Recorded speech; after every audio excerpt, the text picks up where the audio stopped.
So thank you everybody for coming. This is Fuck Up Night. As you know, Fuck Up Night is a monthly meeting where great entrepreneurs talk about failure and how failure took them to where they're at now, and how actually failure was a step for success. So I leave you guys and enjoy. And don't be scared of these green seats. We're not gonna hurt you. We're not gonna, there's like 10 seats here on this side. Okay. So, when do you remember having your first fuck up? How old do you think you were when it happened? I'm gonna let you take this. Okay. Because Gabby she already knew. She was nodding her head. So I'm gonna do a little bit of a deeper introduction about who I am so you have a sense of where this is coming from and what my experience has been. So I am a female entrepreneur, holistic health professor, author, writer. I've been working in the health and wellness industry for 15 years. I started out way back when in Miami Beach as a massage therapist, dragging my big fat purple massage table from hotel to hotel and home to home. And I built up that practice while I was in graduate school. I did my doctoral work in the field of alternative medicine and started teaching and got certified in a bunch of other things, and then realized that there was quite a few women who were graduating from programs in health and wellness, and they didn't have the career skills and the business skills that they needed to be successful. And what I also realized was that sharing my failures and the mistakes that I made along the way with them was actually really helpful and really beneficial, and strengthened them and inspired them and taught them about things that they could do in their own practice. So I'll tell you just a few stories initially about when I remember making the most mistakes. When I was in massage school, one of my motivations for going to massage school was for self-healing. So a lot of healers, they do healing practices because they want to work on themselves and they want to become more healthy. And so when I went to massage school, I was the crying, bumbling, insecure girl in the class who was going through all this transformation and all this healing and embarrassing myself on a daily basis among my peers, and getting a lot of support and a lot of things that I needed to heal myself. And then I left massage school and I started doing my practice, and I encountered a variety of interesting characters as I started my practice, as I'm sure you can imagine with massage.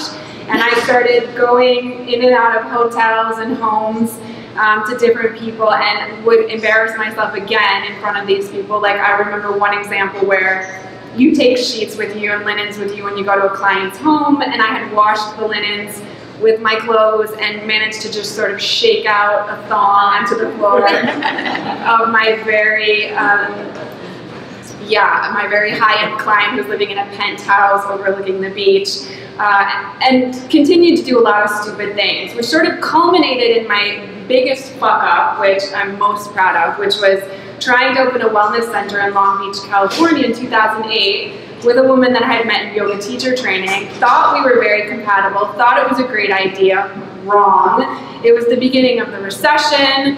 The person that I picked to be my partner decided not long into our partnership that she didn't want to be married to her husband because she was a lesbian and because she thought she was in love with me, and then had a series of breakdowns which led very quickly to the demise of our wellness center. And I don't have any regrets, nor do I have any shame about all the things that have happened over the course of my career, because it is such good story and good lesson for working with other people and comforting and inspiring them to face their fears with confidence and with almost excitement. I mean, the last time I taught about this, I said you should be just as excited, if not more excited, about the fuck-ups as you are about the good stuff, because that's where all the real juice is, and that's where all the real learning is. And I'm going to stop there and let you jump in, but I could talk about this for days, and I have plenty of stories to share with you.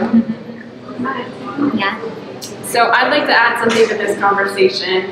I started taking improv classes, comedy improv classes, about 6 months ago, and I don't know if any of you have ever gone to see see comedy, improv, or watch it on TV, but it's completely made up on the spot. Everything that you do is completely made up on the spot. And what I quickly realized about this was that this is life.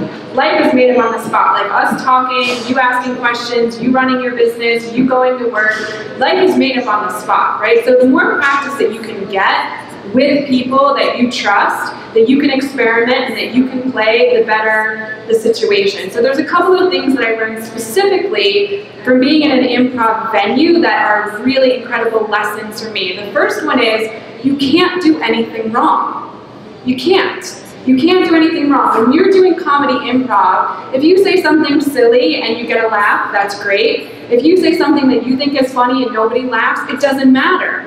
It doesn't matter. You're not doing something wrong. You're putting things out there and you're seeing what resonates. The more you put out there, the more you get a sense of what resonates. The more you get a sense of what resonates, the more value you create and the more that you get back from the world. So first and foremost, you can't do anything wrong. Secondly, what we do in improv is we fail fast and keep going. So the faster that you can put out another blog post, right, and nobody responds, who cares? You put out another blog post, you put out another blog post. The faster that you can put out content, put yourself out there, you know, reach out to people, invite people to your event, invite people to work with you, the faster you do that, the better response you're going to get. So I call that fail fast and keep going.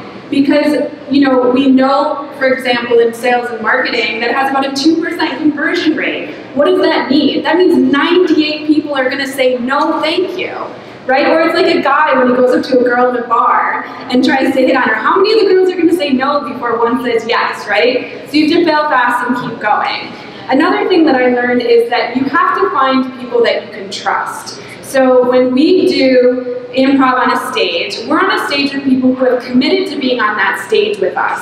And that commitment means if I say to you, aren't we having fun up here, Crystal? You could be like, yeah. Okay, so you want to be in a space with people that you can trust and that have your back. And that's one of the reasons that I build and cultivate community with the women that I work with, because having that space allows you to keep failing and failing and failing and even having some fun while you do it. And the fourth thing that I think is really significant that is relevant to both business and to improv is emotional commitment. So when we're up on the stage and we're doing a scene, my teacher's in the back of the room going, commit to it, commit to it. So whether I'm being silly or angry or happy or whatever I'm being, she wants me to commit. Because if I bring energy to this, you're gonna bring energy to this. If I am committed to you, you're gonna be committed to me. And so I need to bring that, and you need to bring that. I don't care what you're doing right now. I don't care what kind of job you have, whether you like it or not. You gotta show up. You gotta be committed. And everything is gonna build from there and grow from there. So those are some things that I've been doing recently to really accelerate and expand and have a better experience with failure.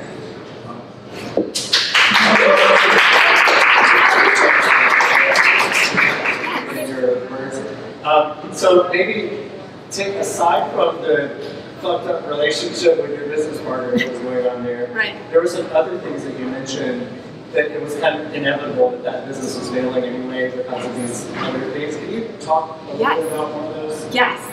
So when you don't know anything about business, but you know a lot about health and wellness, you care a lot more about how it feels to be in the space than you care about whether or not the space is actually going to be profitable. So we spent a lot of money picking out the perfect color to paint the walls, having a feng shui lady come and feng shui the place. There was a fish tank, a pentagon-shaped fish tank in the corner. I mean, there was like, everything was perfect aesthetically. There was no business plan. There was no marketing plan. There was no preparation to getting set up, right? But we didn't know any of that. And that wasn't something that I could have known at the time. We just knew that the spaces that we went into felt good, and we wanted to create a space that felt good. And that was a priority. And that was a mistake, but a mistake that we learned from. We also started it at a time where the economy was crashing. And so part of what you want to do whenever you're launching something is do market research and look at what is happening in the market. Is this a time to create something new, or is this a time to consolidate? And you have to move with the flow of the market so that you recognize that you don't exist in a bubble. You're part of something that's larger than you. And if you don't have awareness outside your own bubble, then your bubble's gonna pop, basically. That's what's gonna happen. And then there's the fundamentals of partnership. You know, beyond the fact that the partnership was weird, there was also poor alignment with our values as a business owner. So I'm a workaholic, and anyone that knows me will tell you that I work too much. And part of my workaholic nature is that I'm a perfectionist. I want everything to be amazing. I want to serve everybody. I want to do everything myself, like Crystal was saying. And my partner, she grew up in Southern California, and she wanted to surf.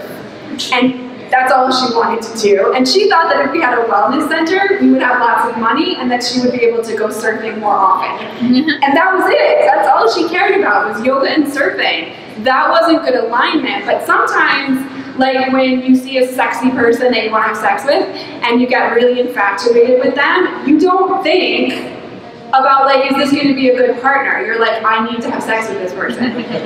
And starting a business sometimes is like that. You meet somebody and you're just vibing off them and you like the same fish tank, and next thing you know, you have a mortgage and people are showing up and there's nobody there, and you know what I mean? So there's some things that you need to put in place just to have a clear head and a good plan if you're gonna do work with somebody. And I'm sure you've worked with a lot of people, both of you have, so maybe you can speak to what makes a good working relationship. Yeah. Any ideas? Gabby?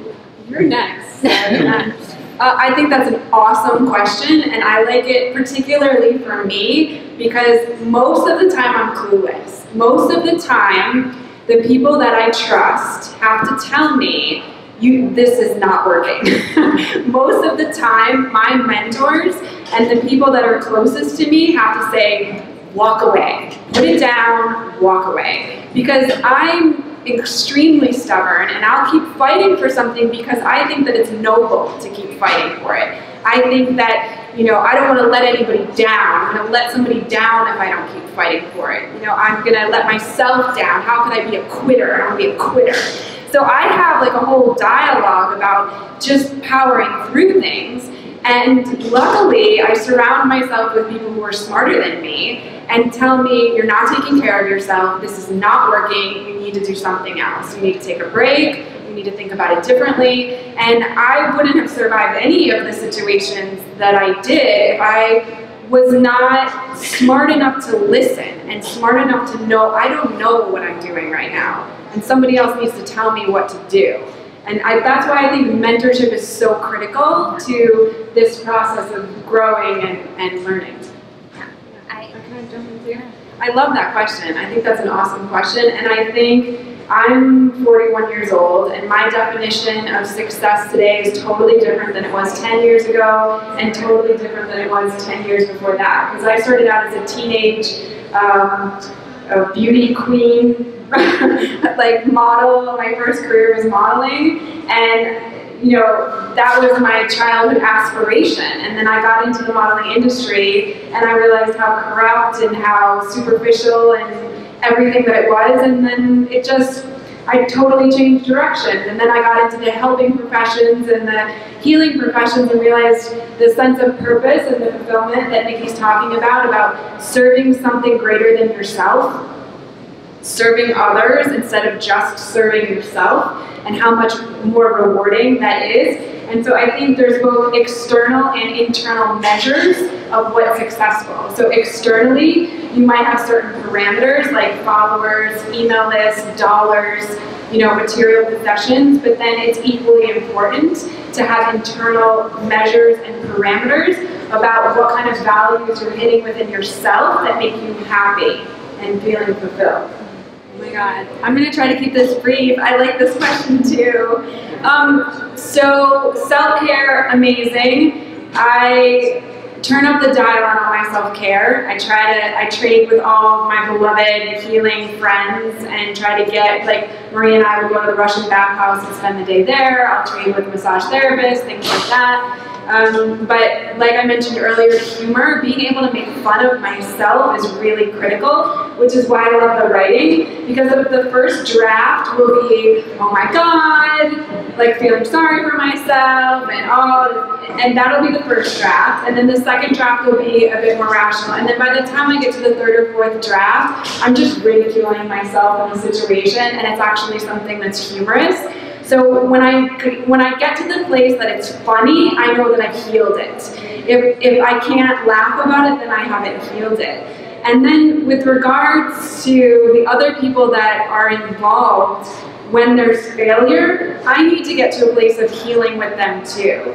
I need to get to a place where there's not an emotional charge around it. We've come to a place of understanding where I understand where you were coming from and you understand where I was coming from. That's really important to me, because the relationship is often more important to me than whatever it was that we were doing together.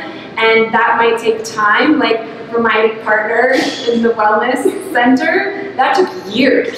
It was years before we were peaceful with each other. But as long as we can get to that place, that's important to me. That's a priority.